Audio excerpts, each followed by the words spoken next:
Hey, I'm Enderai, an ethos of awakened intimacy. And I'm Shaleia Plant. And we're here today to tell you about an experience we had that we want to share with you that we hope is valuable for you. So, would you like me to start? Where would I like you to start? No, would you like me to start? Oh, yeah. The floor is yours. Nice. So I want to tell you about something that we had gone through as a couple, a challenge like many couples go through, and sometimes it manifests as what we believe to be a fight. And our experience lasted about 3 or 4 days. And I'm going to share my perspective of it, and Shaleia is going to share her perspective of it, and we're going to share the value that we got from it with you. And we're going to try to keep this video a little on the shorter end for you so that you can get the value, you can drink it in, you can go on with your life and feel really good about what you got from us. So, this happened like, a week ago or so now, right? Yeah, about a week. For 3-4 days, I was experiencing Shaleia feeling really upset with me. For whatever reason, small things, and I knew that the reason that she was upset at me didn't really equate to the things that it was about. It was little things like, dishes, or this being here, or putting this away, or hanging my clothes up here, just little things all over the house, right? And guys at home, I'm sure that you probably have experienced something similar with your woman.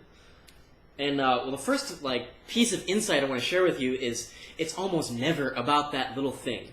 She's like getting upset at you, or you feel like she's nagging you about, your clothes aren't folded appropriately, or you didn't hang the lock up in the right spot, or why are your shoes not in place, and why didn't you do this for me? And it's not about the little thing. If you do the little thing for her, it might provide her or you some sort of satisfaction or relief temporarily, but it's going to keep coming up again and again and again and again until you both address the real issue below it.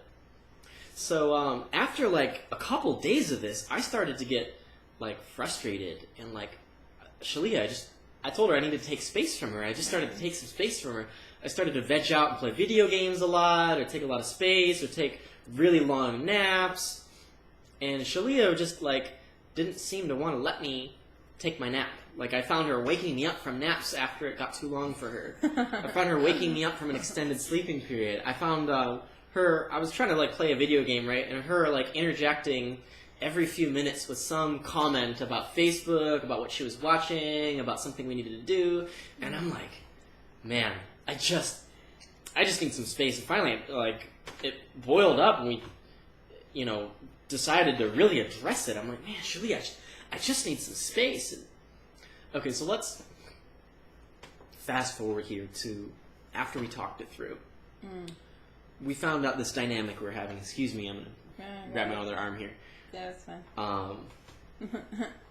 I don't own that arm, but I could. Okay.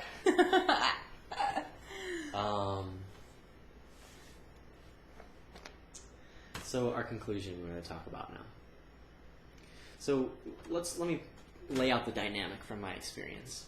I saw that this is what we came to. This is what we sat down. We took ourselves out of the situation. We looked at it together. We worked through it. What are you feeling? What am I feeling? What's going on here? And we found out that Shaleia was attacking, and I was backing off. And the reason that we were doing that is we both wanted love. Shaleia was asking for my love in a really weird way by attacking me. And for whatever reason, that's what she was doing. And maybe it's a pattern she has. Maybe it's a pattern that your man or woman has. It's not weird. A lot of people go through this. It was a pattern that was set in place. And I thought it wasn't I thought it wasn't a cry for love. I thought it was just, honestly, put your shit away, But he was right. It's nothing will ever be right, even if he makes that correction. You can't mold or condition somebody to the way that you like them. Although another pearl of wisdom right there. I just want to point that out. You can't mold or condition somebody. What was to the way that you would like them to be. Although you can make agreements with the other person. Some sort of compromise. With look, I place a high value on this. You don't place as much a high value on say doing dishes, you know, but I don't place as much a high value on doing the dishes right away, although you don't like to see dishes out on the counter at all. So, you know, there's those little things where we can make agreements and we can find a way that makes it work. But I can't make Shaleia do anything, and she can't make me do anything. No. And that's not appropriate, you know? No. What you're That's saying, a tough one. Yeah. Like, especially if you're living together, your lives are intimately interwoven, every aspect of it. Your whole environment depends on your relationship with the other person. Yeah. And you can't go to the other person and say, hey, do this. Like, whoa, no? Like, you can't tell me to do anything. Mm-hmm. That's not appropriate. So anyway, that's one little pearl of wisdom that we got from this. But what I want to get back to is the dynamic we were experiencing. Shaleia's cry for love and her communication of that was attacking me. Yeah. And my cry for love is like, look, I need to feel loved, but I'm shutting her out. And I'm pulling away. But really, I'm asking for love. I'm trying to give it to myself, right? Mm. So this doesn't work at all, because Shaleia's attacks caused me to move away more. And me moving away more caused Shaleia to feel less loved, so she's going to attack more. And her attacks make me want to move away more, and I feel like I need even more love. So it's this, you can see it's this experience of rapid moving apart from each other. And it wasn't, if you don't mind, it wasn't so much that I felt like I had to attack more, but I was feeling a lot of emotions of futility, where I was like, oh my God, we're breaking up, I know these are the signs, I feel like, you know, he doesn't want to be close to me, but I really want him to be close to me, and I'm going through this, you know, and I know he has some valid points, and I feel like I have some valid points. Yeah, I don't know, it's just, that's my train of thought there. Well, it's key. I want to say that's really key. I appreciate that you're providing your perspective from like a woman's perspective, because yeah, it wasn't just about attack. Yeah, it's just there were more things that was, you know, I was feeling than just, oh, I got attacked because you're pulling yourself away. It was like all these emotions. I felt down, depressed. I felt like I wasn't lovable. I felt like I wasn't loving. Oh, it's just terrible. But what, you know, for me, what it really was about was realizing when I went within myself and I was talking to God, because I talked to God and I said, God, why do I feel the need to attack? Like, what's with this energy inside of me? Like, it feels like a heavy, spiky ball sitting on my chest, and it sucks because I'm not getting love. He's not getting love. I feel like my needs aren't being met, but, you know, only I can actually provide my own needs and take care of myself in essence. But, man, I just felt...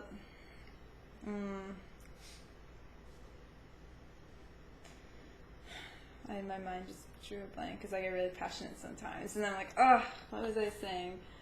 No, I just want to say you're doing awesome. I'm like, oh, okay. So I was talking to God. I was like, okay, what was with this attack? And I got the answer was, well, you have some limiting beliefs about love. You know, you think love is this and love is that, but that is not love. You know, and one of the beliefs I had was that I am not an easy person to live with, and that is very difficult to love me. And I thought, oh my God, like, that is so true. Like, I do believe that, and I'm aware. I became aware, like, man, like, I've had this problem my whole life. And of course, that belief has to play out in my reality. Whatever I believe by law of attraction, which is the primary law of the universe, it must be so. And so that was what I was experiencing with him. You know, he was pulling away, and I thought, oh my God, you know I'm not easy to live with because this and that, blah, blah, blah. And then finally I just sat down on the couch and he was playing this video game. I was like, okay, we need to really talk. Like, I need to, like, you know, I got some things I gotta tell you, you know, like, so we had a really deep, open-hearted conversation, and we were probably punched out this issue for a good couple hours. before we figured out, like, it was about a call to love. You know, I was calling out to love, and I was calling out to love that energy within myself. It was actually really huge for him to be like, hey, you know, you're in a bad mood and you're, you know, coming on to me, and I realize you just need love right now.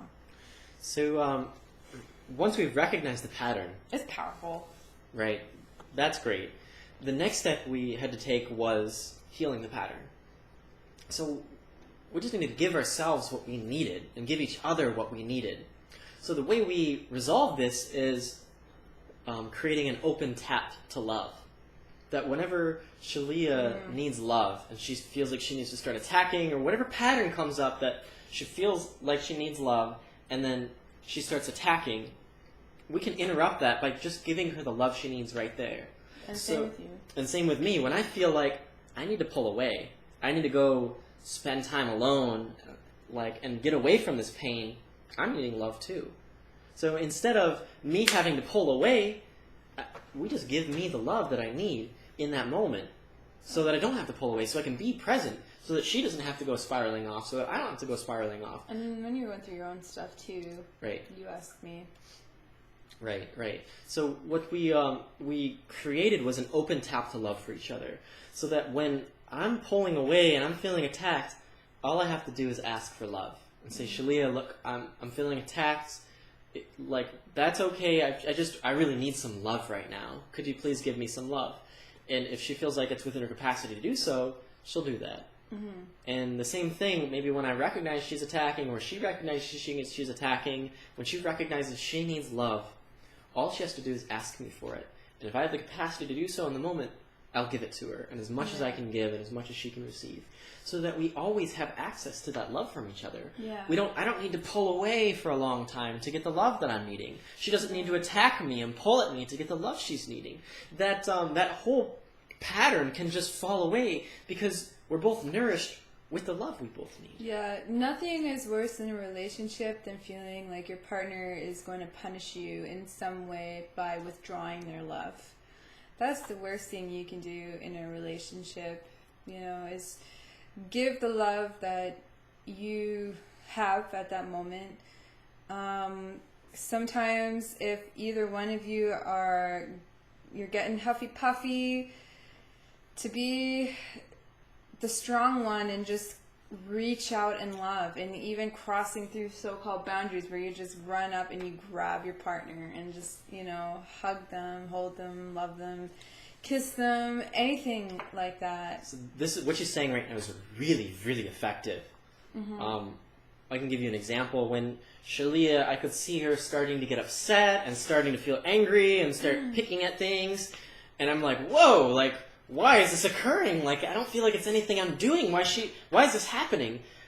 I just go right in there and I hug her really close, and I'll kiss her and hold her and make myself within her whole reality and tell her I love her. And oftentimes that's all she needed. She just needed me to penetrate her reality and give her the love that she's starting to feel like she needs before she goes off spiraling, before she gets upset and feels angry and, you know, creates this whole unhappy dynamic, this unhappy pattern. Yeah. I feel like our relationship is a lot more polished since that week. And this is something we've been experiencing on and off for, you know, probably since June when we really met. But I feel like we got a big piece of it handled. And the other really important thing is to fill your own cup with love and nurture and love yourself. You can't always expect your partner to give it to you. And it's been an important tool for me to go within at those moments, be like, hey, something feels off with me. I'm having a thought, I'm having a belief, a feeling. What is it? And so I will go in and I will, you know, I'll do my work. I'll heal it. Usually the only thing I ever need to do to heal anything is to love it. To love it and to change the belief in order to change the pattern. It's about making a different choice. And a lot of the time, it's just about an attitude change. You know, what's your attitude towards doing the dishes? What's your attitude towards the situation, your work, this person? that's a big piece of it for me, was just, okay, I just got to change my attitude and continue to open my heart up to love. So cool. So we're running about 15 minutes here on the video. So I want to kind of wrap this up. Yep. The last piece I want to share with you is the vision of what this would be like for you or for other couples if you had this open tap of love, this easy access, free access to love from your partner at any time, so long as they have the capacity in that moment to give it to you. Imagine your partner and you are laying in bed and you just had a fight and you're both upset, and you know you love each other, right? But both of you are really upset, and you feel in your heart like, gosh, I just really want the love from him. I just really want her love right now. To be able to roll over and say, look, partner, I know we're fighting, we're having this challenge, but I'm feeling really hurt inside right now, and I'm feeling really challenged. Could you just come over and give me some love right now? Can we just forget all of that other stuff? And could you just give me love right now? And could you imagine what that would do for you? What that would open up for your partner? What that would do for your relationship? It's healing. For any relationship, if there's an altercation going on, there's some challenge about the bills or the kids or life or the cleanliness of the house or work or whatever it may be. If you could just at any time stop and ask your partner, could you give me some love? And have your partner always give it to you. And most of the time, or almost always, be there and present and willing to give you the love you need. Yeah, and I was just going to say, what Ender is saying is highly effective, but it's not always the easiest thing. Like, for me, it's been so difficult to be like, oh, okay, I know I need this. But it's it's a spiritual muscle that needs to be exercised. And the more and more you get used to reaching out in love in those tense moments, the easier and easier it becomes, and the quicker the block melts away. So it does melt away as soon as that love comes in. All of the challenges melt away, and you're back in that love space that you both crave so much. So let this be a new spiritual practice in your relationship. Asking for love when you need it. Yeah. So thank you so much for joining us for this quick 17.5-minute video. We love you so much. We hope you gain value from us and what we're doing. If you have any questions, you have any comments, post a comment below. Share your story with us. We'd love to hear from you. We'd love to hear how our work is impacting you. Like, subscribe, share. Have an awesome day. Aloha. Aloha.